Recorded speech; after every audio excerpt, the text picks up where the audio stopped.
Election हो रहे हैं और किस नजरिए पे ये इलेक्शन हो रहे हैं। अस्सलामु अलैकुम नाज़रीन, तारीख की दुनिया में खुश आमदीद। मुझे डॉक्टर अली कहते हैं। नाज़रीन, आज की वीडियो में हम आपको मादर मिल्लत मोहतरमा फातिमा जिन्ना की जिंदगी के आखिरी दिन के बारे में बताएंगे। आपको बताएंगे कि मोहतरमा फातिमा जिन्ना को किसने कत्ल किया और कैसे। मोहतरमा फातिमा जिन्ना जब मादर मिल्लत जब शादी पर गयी तो रात को उनके घर में कौन घुस आया, फिर उस शख्स ने मोहतरमा फातिमा जिन्ना को कैसे बेदर्दी से कत्ल किया, मोहतरमा की लाश पर जख्म क्यों थे और उन्हें आवाम से क्यों छुपाया गया था। क्या मोहतरमा फातिमा जिन्ना को डिक्टेटर अयूब खान ने कत्ल करवाया। जब मोहतरमा फातिमा जिन्ना को गुस्ल देने वाली गुसाला ने मोहतरमा की डेड बॉडी को देखा तो उसकी चीख क्यों निकली। हम आपको ये आज तमाम तफसीलात मोहतरमा फातिमा जिन्ना के बारे में बताएंगे और उन्होंने मरने से पहले आखिरी बार क्या कहा था। वीडियो की तफसील में जाने से पहले हमारे चैनल को सब्सक्राइब कर लीजिए और बेल आइकन को जरूर दबा दीजिएगा ताकि हमारी आने वाली वीडियो सबसे पहले आप तक पहुंच सके। नाज़रीन, ये 9 जुलाई 1967 की बात है।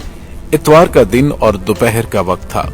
उस जमाने में न हर घर में टेलीफोन होते थे और न ही 24 घंटे वाले ब्रेकिंग न्यूज वाले चैनल और न ही पल पल की खबर देने वाला सोशल मीडिया।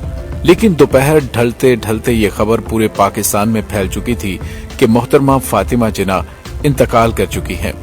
इंतकाल से एक दिन कबल मादर मिल्लत मोहतरमा फातिमा जिन्ना हैदराबाद दक्कन के साबिक वजीर आजम मीर लायक अली की साहबजादी की शादी में शरीक हुई।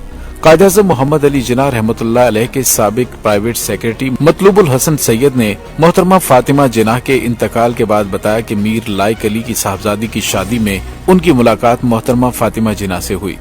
मोहतरमा ने उन्हें बताया कि उनका दिल डूब रहा है, वो जल्द अपने घर वापस जाना चाहती हैं।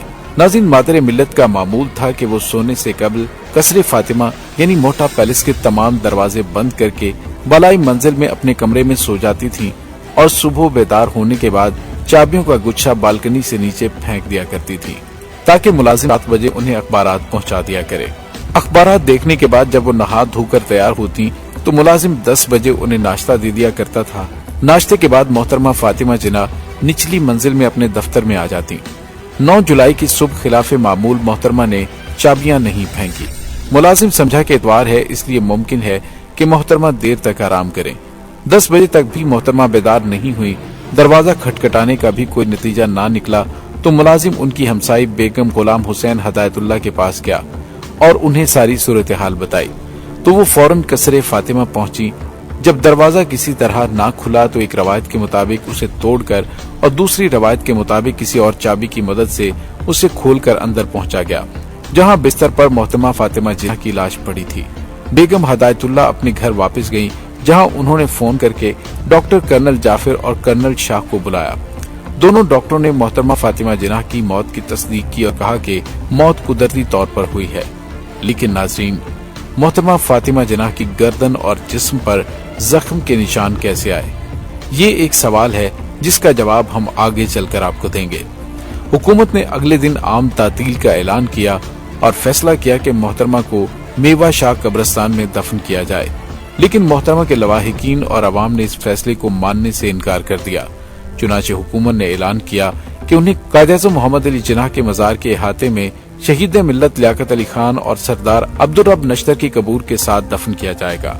मोहतरमा फातिमा जिन्ना की लाश को गुस्ल देने के लिए हाजी हदायतुल्लाह और हाजी कल्लू को तलब किया गया। ये वही गुसाल थे जिन्होंने कायद आज़म मोहम्मद अली जिन्ना की मैयत को गुस्ल दिया था। हाजी कल्लू की हदायत पर 3 गुसाला खवातीन फातिमा सैयद, फातिमा कासिम और फातिमा बाई बच्चू ने मोहतरमा फातिमा जिन्ना की मैयत को गुस्ल दिया और तजहीज़ो तकफीन की। सदर मुमलिकत अयूब खान ने अपनी डायरी में 9 जुलाई की तारीख के अंदराजात में तहरीर किया कि दोपहर के वक्त उन्हें इत्तला मिली हरकत कल्ब बंद होने यानी हार्ट अटैक की वजह से मिस फातिमा जिन्ना का इंतकाल हो गया है। उन्होंने लिखा, मुझे बताया गया कि अवाम का इसरार है कि उन्हें मज़ार कायद के अहाते में दफन किया जाए। मैंने हदायत जारी की कि मज़ार कायद के इंजीनियर से मशवरा किया जाए और अगर मज़ार की खूबसूरती और तवाज़ुन मुतासिर न हो तो इस ख्वाहिश पर अमल दरामद किया जाए। उन्होंने लिखा, मैंने अगले रोज आम तातील करार देने, पूरे मुल्क में कौमी सोग मनाए जाने और कौमी परचम सरनिगू करने का ऐलान किया। ये फैसला भी किया कि जनाजे में मेरी नुमाइंदगी मेरे military secretary major general Rafi और हुकूमत की नुमाइंदगी एक वफाकी वजीर शम्सुज़्ज़ोहा करेंगे। इसके 2 दिन बाद 11 जुलाई को सदर अयूब खान ने अपनी डायरी में लिखा, मेरे मिलिट्री सेक्रेटरी कराची से वापस आए हैं और उन्होंने बताया है कि हुकूमती इक़दामात का अवाम पर मुस्बत तासुर कायम हुआ है। मोहतरमा फातिमा जिन्नाह की पहली नमाज जनाजा उनकी क़यामगाह मोहटा पैलेस पर शिया तरीके से अदा की गई, जबकि अवाम के लिए नमाज जनाजा का एहतमाम पोलो ग्राउंड में किया गया। तदफीन के मौके पर अवाम ने मोहतरमा का चेहरा देखना चाहा, जिस पर खलबली मच गई और अवाम को लाठी चार्ज और आंसू गैस के जरिए मुंतशिर करना पड़ा। सदर अयूब खान की डायरी के इन इंदराजात की तायीद आगा अशरफ ने अपनी किताब मादरे मिल्लत मोहतरमा फातिमा जिन्नाह में भी की और लिखा कि मोहतरमा की पहली नमाज जनाजा कसरे फातिमा में मौलाना इब्ने हसन जारचुवी ने और दूसरी नमाज जनाजा पोलो ग्राउंड में मुफ्ती शफी मोहम्मद ने पढ़ाई। आगा अशरफ के मुताबिक जनाजे में तकरीबन 5 लाख अफराद मौजूद थे। अचानक कुछ लोगों ने जनाजे के करीब आने की कोशिश की। पुलिस ने पुरअमन तरीके से उन्हें पीछे धकेलने की कोशिश की तो एक हंगामा बर्पा हो गया और पुलिस को लाठीचार्ज करना पड़ा। आंसू गैस का इस्तेमाल भी किया गया। जवाबी कार्रवाई में पुलिस पर पथराव हुआ और मुश्तिल हुजूम ने एक पेट्रोल पंप और डबल टैकर बस को आग लगा दी। तदफीन की आखिरी रसूमात में शिया अकीदे के मुताबिक तलकीन पढ़ी गई। कब्र को आहिस्ता आहिस्ता बंद किया जाने लगा और 12:55 पर कब्र हमवार कर दी गई। नाज़रीन, अब हम मोहतरमा फातिमा जिन्नाह की मौत के हवाले से आपको बताते हैं कि उनको किस तरह कत्ल किया गया और उनकी डेड बॉडी पर जख्म के निशान क्यों थे। नाज़रीन, मोहतरमा फातिमा जिन्नाह की तदफीन के बाद मुख्तलिफ हलकों ने कहना शुरू कर दिया कि उनकी वफात तबई तौर पर नहीं बल्कि उन्हें कत्ल किया गया था। शाकिर हुसैन शाकिर ने अपनी किताब मादरे मिल्लत मोहतरमा फातिमा जिन्नाह में लिखा कि फातिमा जिन्नाह की वफात के बाद नूरत सबाह बेगम ने लेडी हदायतुल्लाह के हवाले से बताया कि लेडी हदायतुल्लाह और फातिमा जिन्नाह की भांजी ने जब कमरे का ताला तोड़ा तो उन्होंने देखा कि उनके ड्रेसिंग रूम का दरवाजा खुला हुआ था, जो वो हमेशा बंद करके सोया करती थी। वहां से जो दरवाजा गैलरी में जाता था वो भी खुला हुआ था। उसमें जो झांका तो फातिमा जिन्नाह पलंग के ऊपर तिरछी पड़ी हुई थी और उनके एक हाथ गले के पास था।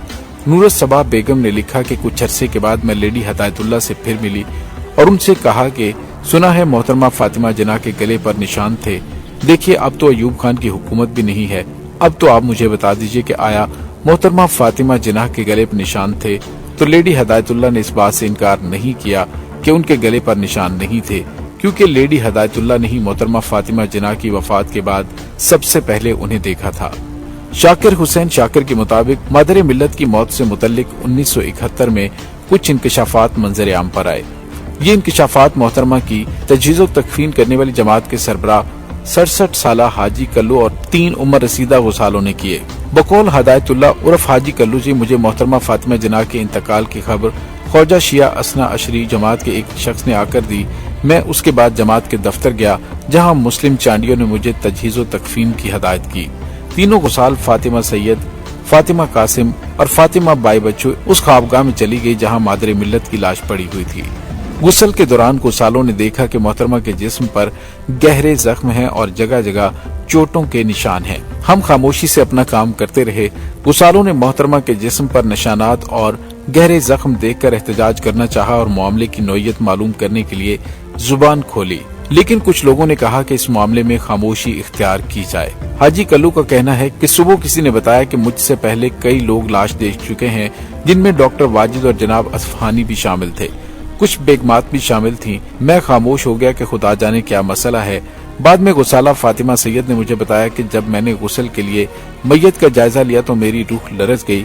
मादरी मिल्लत की गर्दन पर 4 इंच से ज्यादा लंबा जख्म था, जिस पर टांके लगे हुए थे। उनके घुटने पर जख्म था, दायां रुखसार सूजा हुआ था और जिस्म नीला होकर अकड़ गया था। उनकी चादर और लिबास खून में लथपथ थी और खून के खुश्क धब्बों से कपड़ा सख्त हो गया था। मैंने मोहतरमा के जिस्म पर जख्मों के बारे में मुंह खोलना चाहा, लेकिन मुझे मना कर दिया गया। खून आलूद कपड़े में अपने साथ इजाजत से घर लेकर आई। 1 साल तक ये मेरे पास रहे। जब सड़ने लगे तो मैंने उनको अपने घर के पास प्लास्टिक की थैली में दफन कर दिया। मैं ये कपड़े लाई तो मेरी जमात के लोगों ने मुझे खौफ दिलाया कि मैं इनका किसी से तज़किरा ना करूं। मैं खौफजदा थी। मेरा ज़मीर बार बार मुझे मजबूर कर रहा था कि मैं वो सब कुछ बता दूं जो मैं जानूं। एक और गुसाला फातिमा बाई बच्चू ने मोहतरमा फातिमा जिन्नाह के जिस्म पर जख्मों की तस्दीक करते हुए कहा कि मोहतरमा के पेट में एक बारीक सुराख था, जिससे मुतफ़न पानी बह रहा था। उनके जिस्म पर जगह जगह चोट के नील पड़े हुए थे। ایسا معلوم ہوتا ہے جیسے انہیں کسی نے زدوکوب کیا ہو۔ محترمہ فاطمہ جناح کی موت کی انکوائری رپورٹ صدر ایوب خان کے اس وعدے کے مطابق تیار کی گئی تھی جو انہوں نے محترمہ فاطمہ جناح کے بھانجے اور مشہور ماہر قانون اکبر پیر بھائی سے ایک ملاقات میں کیا تھا۔ تیسری گسالہ فاطمہ قاسم نے بھی انہی تفصیلات کی تصدیق کی۔ ان شہادتوں سے یہی قیاس آرائی کی جا سکتی ہے کہ جب محترمہ فاطمہ جناح شادی کی تقریب میں گئی تھی تو کوئی ڈاکو پہلے سے ہی کمرے میں داخل ہو چکا ہوگا اور ان کے واپس کمرے میں آنے سے پہلے وہ چھپ گیا ہوگا۔ جب وہ سو گئی ہوں گی تو نامعلوم شخص نے قیمتی زیورات حاصل کرنے کے لیے ان پر حملہ کر دیا ہوگا، کیونکہ محترمہ کو زیورات کا بہت شوق تھا اور قیمتی زیورات ان کے پاس موجود تھے۔ اس کے ساتھ یہ شبہ بھی بعید القیاس نہیں کہ چونکہ وہ وسیلی عادت کی مالکہ تھیں اور گھریلو ملازمین ان سے ڈرتے تھے، انہیں اگر کسی ملازم کی دیانتداری مشکوک نظر آتی تو تحقیقات کرواتی تھیں اور انہیں نکال دیتی تھیں۔ شاید کسی ملازم نے کسی رنجش کا بدلہ لینے کے لیے یہ حرکت کی ہو، کیونکہ گھریلو حالات سے نجی ملازم بھی واقفیت رکھتے تھے۔ نور الصبا بیگم نے لکھا کہ جب لیڈی ہدایت اللہ واپس قصر فاطمہ پہنچی اور کمرے کے نہ کھلنے پر پریشان تھی تو ایک نوکر آیا جو فاطمہ جناح نے کچھ دن پہلے نکال دیا تھا، اور اس نے لیڈی ہدایت اللہ سے کہا کہ میرے پاس ایک چابی ہے، شاید یہ تالے کو لگ جائے۔ نوکر نے چابی دی اور وہ چابی دروازے میں لگ گئی، جس کے بعد لیڈی ہدایت اللہ نے تالا جوں کا توں دوبارہ بند کر دیا اور چابی اسی نوکر کو دے دی۔ میں نے لیڈی ہدایت اللہ سے بعد میں ایک ملاقات کے دوران پوچھا کہ سنا ہے بعد میں وہ نوکر بھی غائب ہو گیا تھا، تو انہوں نے کہا ہاں وہ نوکر پھر نہیں آیا۔